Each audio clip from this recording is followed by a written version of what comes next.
It's clowns, colonels, puppies, and papas as KFC and McDonald's go head-to-head in a clash of titans, and as the pizza patriarch shows Gidget the Chihuahua for whom the Taco Bell tolls. Tonight on Brand Slam.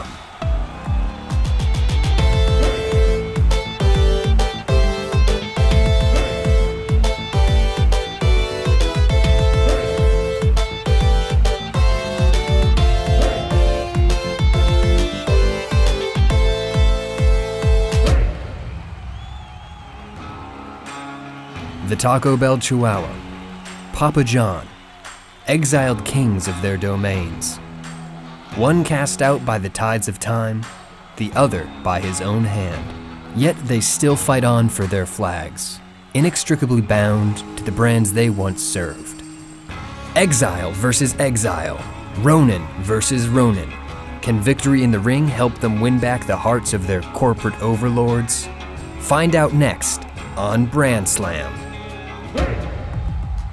Hello everybody and welcome to episode 2 of Brand Slam, and we're kicking off this show with a special competition between Gidget, the Taco Bell Chihuahua, and the Papa himself. And we are joined by a very special guest in Dan Ryckert, an expert in these fast food fields. Dan Ryckert, how you doing?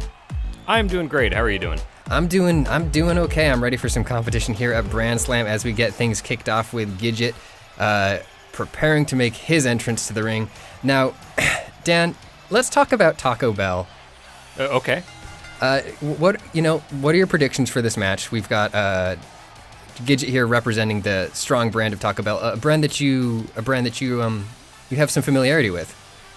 I do. I don't think I've ever said anything publicly about this, but I did get married at a Taco Bell last year in Las Vegas. It was a quiet, private affair, so I would prefer not to go too into that because that is for me and my family. But that's between you and Taco Bell, yeah. Yes. So would you say that sort of influences the way you feel about this match, who you want to see win this match? That's tough because I do love Taco Bell. I did not love the tax bill that my, quote, free wedding resulted in. And we are kind of near tax season, so Taco Bell I still love Taco Bell, but this is a rocky part of our relationship. So we'll have to see what the competition is here. I could go either way. Well, that competition is preparing to make their entrance right now.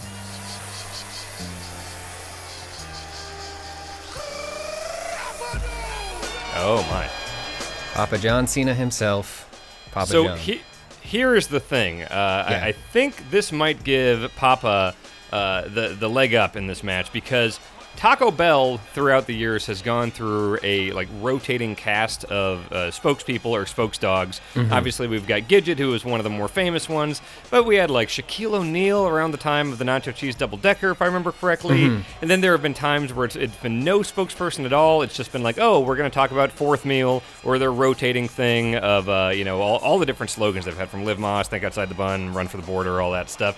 Whereas Papa John, I feel, is more like the Undertaker of fast food brands. He has been around for a very long time, and he has always been the face of Papa John's. Yeah, he certainly has a streak to his name, but now, it is worth noting that he has been deposed. He's an exiled prince of pizza, and I think he has a lot to prove in this competition here. So pitting these two food products against each other, which one do you think, if you had to choose Papa John's or Taco Bell the rest of your life, which one would you go with? I do love both of these brands and the products that they give to me and put in my face, but I will definitely have to give the edge to Taco Bell here. They are the ones I have had the most. They are the one that I like the most. This is if it was a death row situation in prison, I would pick Taco Bell as my final meal. So this match is getting started here at Polygon Arena in New York City, and right off the back, Gidget eating a big back body drop and being brought up into a sitting position by Papa John. What sort of combat style do you expect Papa John to bring in this match, Dan Ryckert? Some big man offense, but not muscular, more doughy. I think we're going to see maybe some sentons. I would expect to see some sentons from Papa John here. I'd also hope that Papa John has taken special care to hydrate if Papa John has been eating Papa John's pizza, because it is extremely high in sodium, and I can speak from personal experience. Every time I order a Papa John's pizza, I need to drink about 3 gallons of water before I feel human again. Well, the tough part is a lot of times you get those deals online where it comes with like, a 2-liter Mountain Dew or something for like, it winds up being like 75 cents more. So it's kind of hard to not go with the soda here. And, Gidget feeling the impact of that knee across his small canine midsection, but he's finding the resilience to fight back with a big chop, taking Papa John down to the match, taking a moment to gloat as Papa John makes his way over to the ropes. But Gidget keeps the offense on. What do you think Gidget's going to have to do to overcome the larger, more powerful opponent here? I think we're going to have to deal with a lot of speed here. I think we're going to see some Hurricane Ranas, perhaps a 450. I think Gidget can pull it off. But, yeah, attack the legs. That's the base of Papa John's power. So, he's going to the top rope right now. I think he's got the right idea. Gidget is up on the top rope, beckoning Papa John back onto his feet. And with a beautiful spinning back elbow. Yeah. Papa John looking like Papa John looking like a bad creator wrestler of Ed Boon. I'm talking about the actual man looking like a bad creator wrestler. Also the creator wrestler here. True. Papa John, we in modeling him here, we did use the legendary drunk Papa John photograph, which explains why his face looks so very shiny. And the fight has spilled to the outside of the ring now. These competitors are going to have to a count of 10 to get the action back in the ring. And Papa John with a brutal swinging net breaker on the outside on this hard, unforgiving concrete. Dan Ryckert, you have a bit of experience yourself as a professional wrestling promoter. Have you ever taken a bump, as it were, on this on the concrete outside the ring? Not on the concrete. I've taken a few bumps inside the ring. I've taken a lot of apron bumps to the concrete, but those you can kind of roll over and not exactly flat back there. So not too bad. I try to stay away from things that actually hurt or require any athletic ability. And Papa John's athletic ability is being tested right now as he was down for the count on the outside of the ring, but he is back in before the 10 count, and he gets Gidget up for that backbreaker. Nice. Gidget flips through. That's the agility we're talking about. DDT, look at that. And he's got to capitalize right now if he wants any chance of winning this, but it looks like he's going to take the opportunity to bring a little more offense. It was nice of them to take the giant Gonzalez suit and put it in the dryer for 2 weeks to shrink it down for Gidget. All right, Gidget with the submission there. Papa John able to kick through. Now, talking about meal prep, talking about preparing for this kind of competition, which menu items do you think Gidget probably consumed in the lead up to this match? Well, if Gidget wants to feel his best, I think you got to start with the chicken quesadilla. That is the anchor of any good Taco Bell meal. Mm-hmm. I think that one you cannot go to Taco Bell and not get that if you want to do it right. Other than that, I think there's some rotating items you could go through. You could go with a cheesy gordita crunch, a good triple layer nacho, perhaps a bean burrito. If you go to one of the select few that still has it, the chili cheese burrito is great. That's the beauty of Taco Bell, is it really has a varied, wide menu to choose from as long as you start with the chicken quesadilla. Oh, we got a 2 count there. Only 2 count, and Gidget is beside himself. I have a distinct memory as a child of seeing the Frito burrito advertised for the first time and not making it to Taco Bell in time to get the Frito burrito, and I don't think I've ever forgiven myself, and I don't think Gidget will forgive himself there for exposing himself to that brutal DDT, and now he is on the run. He's in trouble. I'm sorry to hear your story about the Frito burrito. That does sound terrible. I feel like I almost had a similar situation with the nacho fries, which they introduced recently, because they'd been advertising them for like a couple of months. I'd seen everyone on Twitter say they were really good, and I currently live in an area of Manhattan that does not have any Taco Bell, so I have not had Taco Bell since my wedding, until I went to Madison Square Garden for a WWE house show about a month ago, and there was one nearby, and I went there afterwards, and I got several servings of nacho fries, and they were delicious. Well, I'm glad that they didn't disappoint. The closest Taco Bell to me is in Greenpoint, Brooklyn, and it is the worst Taco Bell, but it looks like, oh my God, this pedigree might be it. Papa John has hit his finishing maneuver, and he needs to capitalize on that right now. Papa John may be moving forward in this competition. We might have a new king of fast food. And the ref is down for the count leisurely. 1, 2, 3. He's got him. That's it.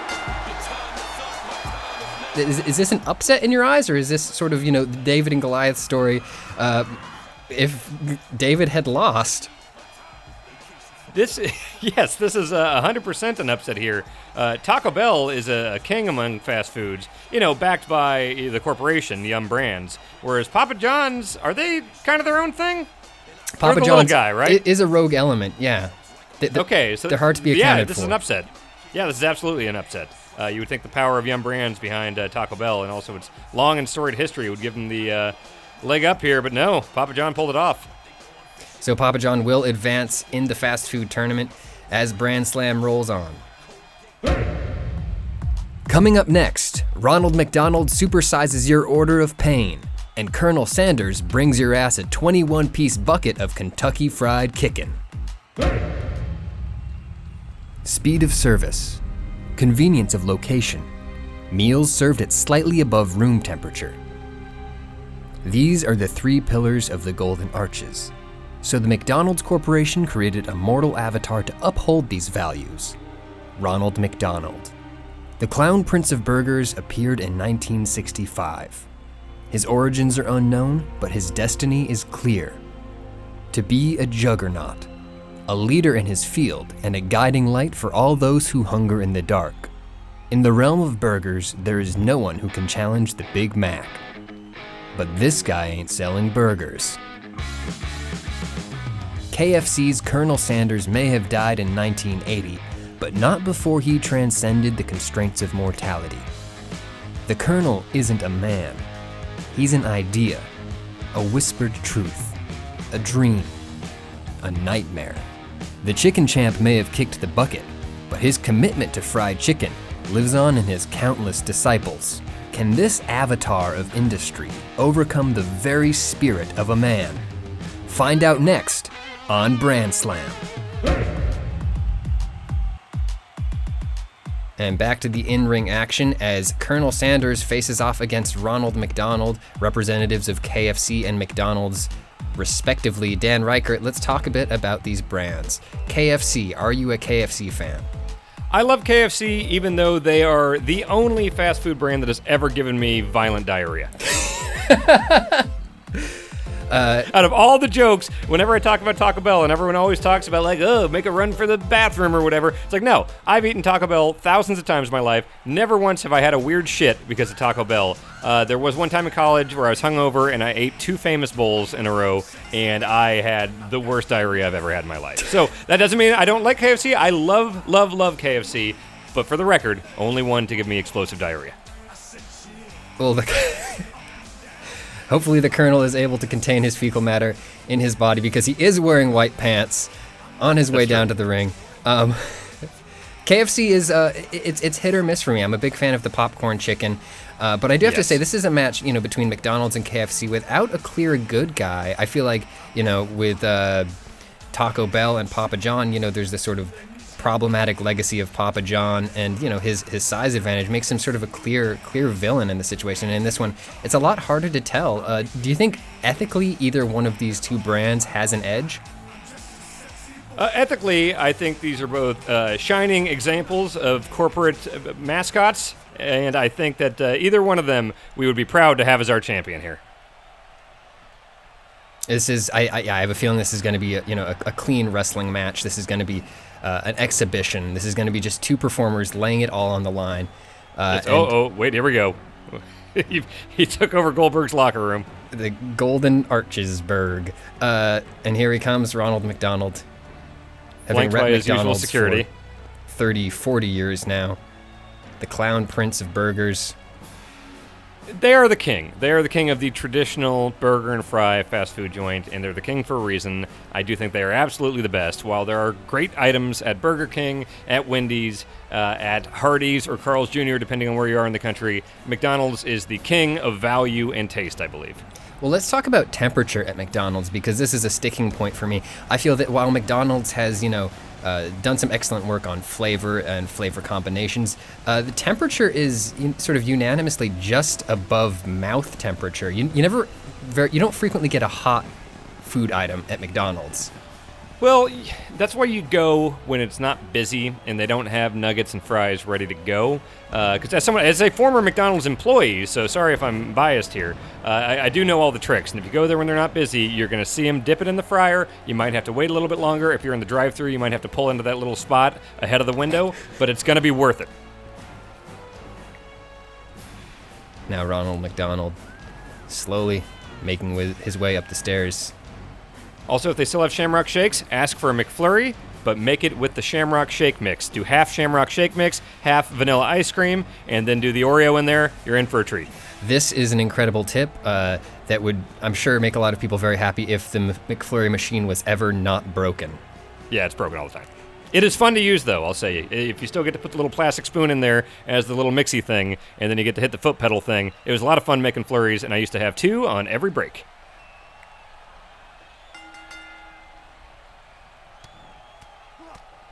And Ronald McDonald kicking off this match with a McFlurry of offense. What's your McFlurry of choice? It's got to be. They do a peanut butter cup one, right? When they launched, I think it was just Butterfinger, Oreo, and M&M's. That's the stuff. But Butterfinger is really good. Yeah, I don't know if they have a peanut butter cup. They may have done that on occasion, but I usually stick with the Oreo. I think Oreo is great. Oreo's classic. It's delicious. Colonel Sanders with a classic wrestling maneuver there, hitting the Russian leg sweep, followed by good old-fashioned elbow drop and a kick to the back on Ronald McDonald. Combat strategies, Dan Ryckert, let's talk about it. Which one of these competitors do you think is going to have an edge when it comes to this in-ring competition? Well, the Colonel is basically a surgeon due to his knowledge of different anatomy of, thighs and wings and the way bones attach to the skeletal structure of a living being. So I think we're really going to see some limb-focused targeting here from the Colonel. Yeah, we're going to see a dissection of Ronald McDonald there with a straight fist to the belly. I think the referee should pay attention and make sure that it isn't a closed fist and some sort of fireman's carry flapjack there, and McDonald's is out. Well, the thing is, that may be why the Colonel has the advantage here, because, what I talked about being his strength with the knowledge of the skeletal system, that is absolutely McDonald's weakness. As you've eaten a McNugget before, you know that there are no discernible bones or body parts whatsoever there. So I don't think Ronald actually understands how the human body works, or any skeletal system. I think he thinks it's just all meat in there. Yeah, I mean, it's delicious, don't get me wrong, but yeah, it's just a bunch of gobbly, weird meat stuff. And Ronald McDonald really needs to pull himself together here if he wants to have a chance in this competition. Again, the Colonel's military experience coming into play, the brutal spine buster. McDonald's is barely in this one. Well, we also have the head games, which may explain why Ronald's not in this, because he knows he's facing the Colonel. But is it going to be Dolph Ziggler, is it going to be Ric Flair, or is it going to be Reba McEntire? He does not know who he's actually facing. That's true. The role of the Colonel has been played by many, including many professional wrestlers, and it's unclear who's donning the mask right now. This could be Norm Macdonald, it could be Don Johnson, Daryl Hammond, we have no idea. Did you hear the sad story about how Daryl Hammond found out he was no longer the Colonel? Oh, no. There's a lot of sad stories about Daryl Hammond. I haven't heard this one, though. And a series of go-behinds there, and Colonel finds himself in control with a big brain buster, bringing Ronald McDonald back up to his feet. But Ronald McDonald keenly counters with that jawbreaker, goes for the belly-to-belly, but it turns into a judo hip toss. And the Colonel... Go ahead. If he wants to get dirty here, he could go with the submission maneuver and use the bolo tie, as long as the referee doesn't have a good eye on it. And Colonel Sanders puts Ronald McDonald up for the vertical suplex. Ronald McDonald feeling that punishment in the lower back, and Colonel is not yielding. I think if the Colonel does need a breather, which he might because he is moving pretty quick in the ring here, he could just lay down on the white part of the ring and camouflage himself in, confusing Ronald McDonald and giving the Colonel time to catch his breath. Ronald McDonald, I think there's a pretty good chance he would fall for it. His face is covered in clown makeup. It's got to be running at this point in the match down into his eyes, obscuring his vision. But, also, he's a notorious idiot, Ronald McDonald. Yeah, he's an easy target. Lots of folks in the kingdom that he comes from have made a living stealing from him, stealing his burgers, stealing his milkshakes. I guess, though, the Grimace is a reformed criminal at this point. Yeah, but the Hamburglar is still on the run and really bold about it, not really trying to hide anything. Mayor McCheese really needs to crack down on this. Ooh, speaking of cracking, you can almost hear the cracking in the vertebrae of Ronald McDonald's neck as the Colonel just torques that. That's a questionable maneuver, and that sort of makes me wonder if the Colonel really wants to win this one clean or if he's just trying to win this by any means necessary as he beckons Ronald McDonald back up to his feet. Typically not a high flyer, the Colonel, so we saw him go off the second turnbuckle there. He's pulling out some... He might be getting a little cocky with his offense. I agree, and it seems like he paid for it there. Ronald McDonald with a big right and then a back elbow. up into the fireman's carry, over to the ropes for a slingshot. Oh, a stun gun. So let's talk McDonald's. Let's talk about please. Your standard. When you go to McDonald's, what's your order?